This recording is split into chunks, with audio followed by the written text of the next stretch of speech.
All right, let's jump right in. So you're building something cool, you're working with your AI assistant, and bam, it pulls out this tool you've never even heard of, Dive. And by the way, it's pronounced dHive. So what on earth is it, and why should you care? Let's demystify it together. This is the big question, right? You're the one in charge here, the director of your project, and knowing your tools is everything. By the end of this, I promise you won't just know what Drive is, you'll understand how to think about it, like an architect. So, first things first, what role does this thing actually play? Well, the absolute best way to picture dHive is to think of it as your app's official ambassador to a really interesting and kind of complex foreign country called the Hive blockchain. At its core, it's actually a pretty simple idea. Your app, it needs to talk to the Hive blockchain. But Hive speaks its own special language, a mix of cryptography and technical protocols. So Dive steps in and acts as this brilliant translator and courier. It does all the heavy lifting so your app can communicate smoothly. And this is my favorite way to think about it. Imagine your app is a fantastic new restaurant. You're the head chef, totally focused on creating an amazing experience for your customers. You don't have time to run to the farm or the docks for every single ingredient, right? Of course not.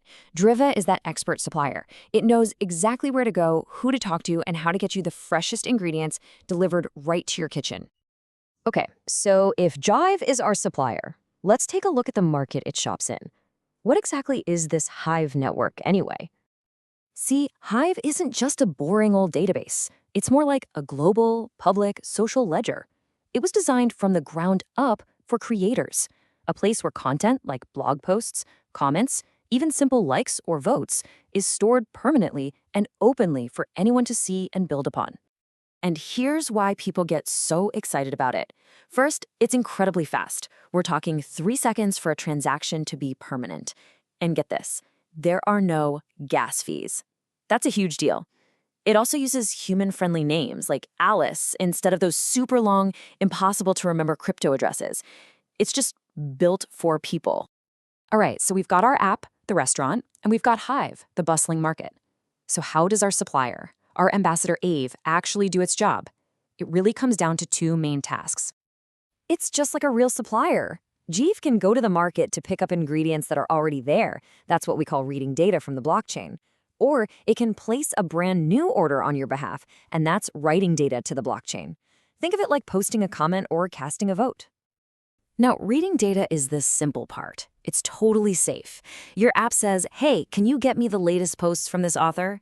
Dive translates that simple request into the technical language Hive understands, goes and gets the info, and brings it right back to your app, all formatted and ready to go. It's like browsing a menu. No risk at all. But writing data, that's where things got serious. This is like actually placing an order. When a user wants to do something, like cast a vote, Jeeve prepares the order. But here's the crucial step. It has to be signed with a secret, private key. That signature is like an unbreakable digital seal that proves who sent the order. Once that's broadcast and confirmed, it's on the blockchain forever. And this slide just lays it all out perfectly. Reading is passive. It's like looking at a menu, you don't need any special permission. But writing is an active change. It requires that private key to sign and authorize the action. If you get this one distinction, you've understood the most fundamental piece of the puzzle. And this right here, this is the aha moment. This is the whole point. The beauty of Dive is that you, the creator, don't need to become an expert in cryptography or network protocols. You don't need to speak blockchain. You just need a really good ambassador.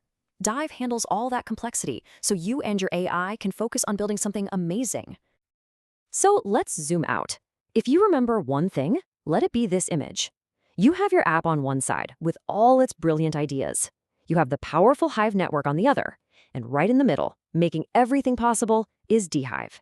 It is the essential bridge that connects your vision to the blockchain. Okay, so you get the concepts. You see the big picture. Now let's switch gears and get practical. How do you, as the director, actually instruct your AI assistant to use DV the right way? I've got 3 golden rules for you. Rule number 1, build for reliability. You never want to put all your eggs in one basket. The Hive network has lots of different public entry points, called loads. Tell your AI to give dHive a list of these nodes, not just one. That way, if one of them has a problem or goes offline for a minute, your app just automatically switches to the next one in the list. No downtime, no drama. All right, now listen closely because this is without a doubt the most important rule. Private keys are the master keys to a user's account and their funds. You must never, ever, ever write them directly into your app's code. Tell your AI that. On a server, they should be loaded from a secure, separate place. And for a web app, it's even better. Integrate with a tool like Hive Keychain. That way, your app never even touches the user's private keys. It's the safest way to go. And finally, rule number 3, use the right key for the right job. See, Hive has a brilliant security system with different keys for different permissions. There's a posting key that can only be used for social stuff like posting and voting. Then there's the more powerful active key for financial things like transferring tokens. Make sure your AI knows the difference and always uses the key with the least amount of power necessary.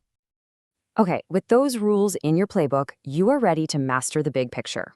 Let's wrap this up by distilling everything we've talked about down to 3 core principles for building truly excellent applications on Hive. As the architect of your project, your job is to make sure it's built on a rock-solid foundation.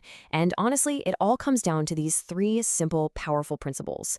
If you can get your AI to follow these, you'll be building secure, well-designed apps from day one.